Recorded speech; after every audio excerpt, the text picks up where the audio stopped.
आरोही चलो, अब चलकर सो जाते हैं, रात बहुत हो गई है।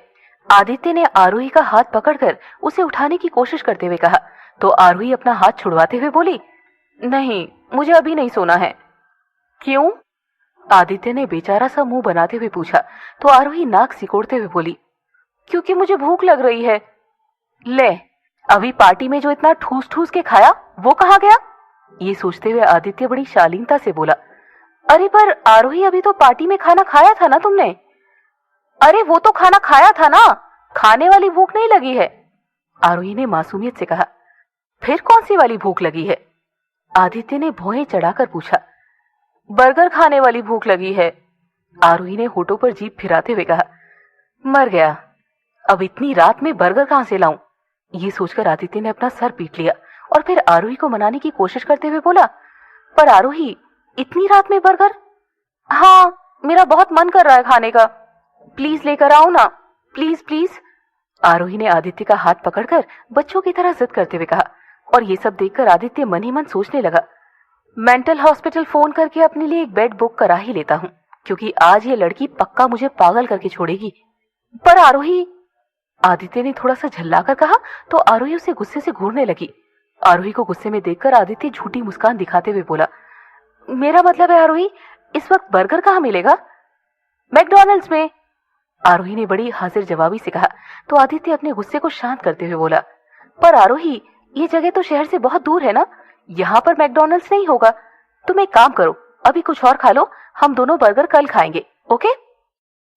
ओके, आरोही ने दुखी होकर कहा। तो फिर बताओ क्या खाना है? आदित्य ने मुस्कुराकर पूछा। तो आरोही कुछ सोचते हुए बोली, मुझे ना पिज्जा खाना है।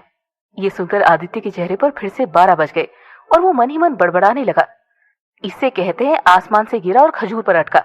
ये अपना सारा कॉमन सेंस भी शराब में घोलकर पी गई है क्या? जब मैकडॉनल्ड्स नहीं है तो डोमिनोज कहां से होगा? आरोही, आदित्य ने सकपकाते हुए कहा। तो आरोही भौहें चढ़ाते हुए बोली, मुझे अब कुछ नहीं सुनना है, मुझे पिज्जा चाहिए, मतलब पिज्जा ही चाहिए। मैं बार बार अपनी चॉइस नहीं बदलूंगी, जाओ लेकर आओ। ओके, जाता हूं, पर तुम यहीं बैठना, कहीं भी मत जाना, आदित्य ने हिदायत देकर कहा। तो आरोही प्यारी सी मुस्कान के साथ बोली, ओके। उधर कुणाल और कृति जाकर एक बेंच पर बैठ गए। कुणाल बड़े प्यार से बिना पल के झपकाए कृति को देखे जा रहा था और उसे यूं देखकर कृति बहुत शर्मा रही थी। उसे समझ ही नहीं आ रहा था कि वो कुणाल का सामना कैसे करे। काफी देर तक जब कृति कुछ नहीं बोली तो कुणाल खुद ही बोल पड़ा, तुम तो मुझसे कुछ बात करने वाली थी ना, तो करो ना, मैं कब से इंतजार कर रहा हूं। कुणाल का सवाल सुनकर कृति झूठी मुस्कान दिखाते हुए बोली, कुणाल एक्चुअली, बोलो ना कृति, मैं सुन रहा हूं। कुणाल अपने गाल पर हाथ रखकर मुस्कुराते हुए बोला, वो कुणाल एक्चुअली, मुझे ना आदि के बारे में बात करनी थी, कृति ने बहाना बनाते हुए कहा। तो कुणाल मुंह बनाकर बोला, मुझे उस सड़ू के बारे में कोई बात नहीं करनी है, बेचारी आरोही को कितना रुला दिया। आदि ने रुलाया? कब? कृति ने हैरान होकर पूछा। तो कुणाल पलके झपकाते हुए बोला, जब वो उस लड़की से बात कर रहा था ना, आरू को बिल्कुल भी अच्छा नहीं लग रहा था। कुणाल की बात सुनकर कृति सोच में पड़ गई, कहीं इसी वजह से तो आरोही ने शराब नहीं पी ली। पर उसका तो फिर भी समझ में आ गया, इन दोनों ने क्यों शराब पी ली, कहीं उसका साथ देने के लिए तो नहीं।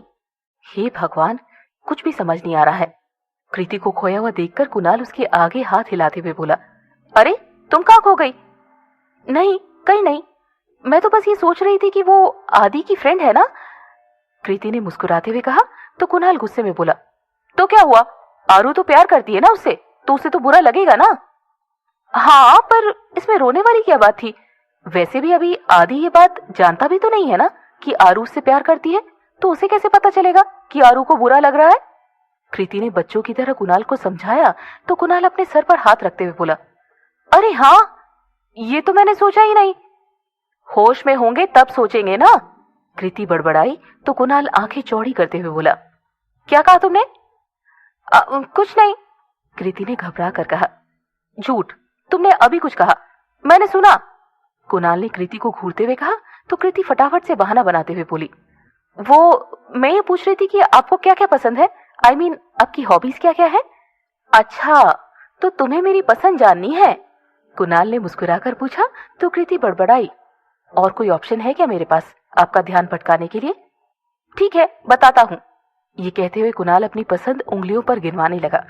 Number 1 dance, number 2 basketball, number 3 cooking and last but not the least flirting. ये कहते हुए कुणाल जोर जोर से हंसने लगा और कृति उसे गुस्से में घूरते हुए बोली, बाकियों का तो पता नहीं, पर आपकी ये लास्ट हॉबी के बारे में मैं बहुत अच्छे से जानती हूँ, क्योंकि मेरे साथ तो आप पहले दिन से ही फ्लर्ट कर रहे हैं।